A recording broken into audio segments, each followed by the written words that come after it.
ஒன்றுமே இல்லா துவங்கின என்னை ஒவ்வொரு நாளும் பராமரித்தீர். இன்று நான் கண்டு வியக்கும்படிக்கு அற்புதங்கள் பல எனக்கு செய்தீர். கிருபையை ருசித்து பாட வைத்தீர். உந்தன் தயவை ருசித்து துதிக்க வைத்தீர். கிருபையை ருசித்து பாட வைத்தீர். உந்தன் தயவை ருசித்து துதிக்க வைத்தீர்.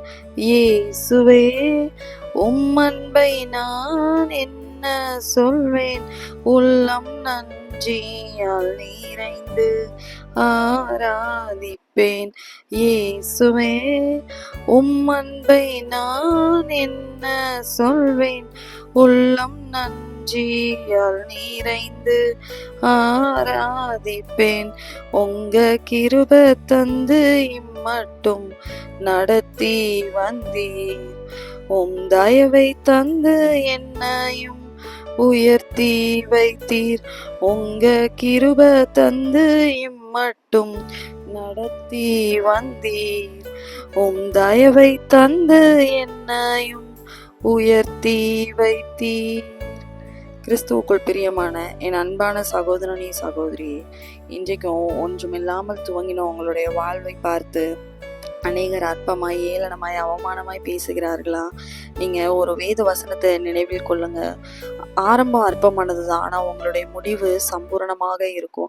இன்றைக்கு உங்களுடைய வாழ்க்கையில ஒன்றுமே இல்லாம வெறுமை, தரித்திரம், நோய், மரணப்படுக்கை, இப்படி கடன் பிரச்சனை, பொருளாதார பிரச்சனை, எல்லாமே வறுமையும் தரித்திரமுமா சூழ்ந்து போய் இருக்கலாம். ஒன்றுமே இல்லாம இன்றைக்கு உங்களுடைய வாழ்க்கை இருக்கலாம். ஆனா வேத வசனம் யோபுவில் சொல்லப்பட்டது போல இன்றைக்கு உங்களுடைய துவக்கம் அற்பமாய் இருந்தாலும் உங்களுடைய முடிவு கர்த்தர் நிச்சயமாக சம்பூர்ணம் அடைய செய்வார். பிறர் பார்த்து வியக்கும்படியாக கர்த்தர் உங்கள் வாழ்க்கையில பல அற்புதங்களை உங்களுக்கு செய்வார்.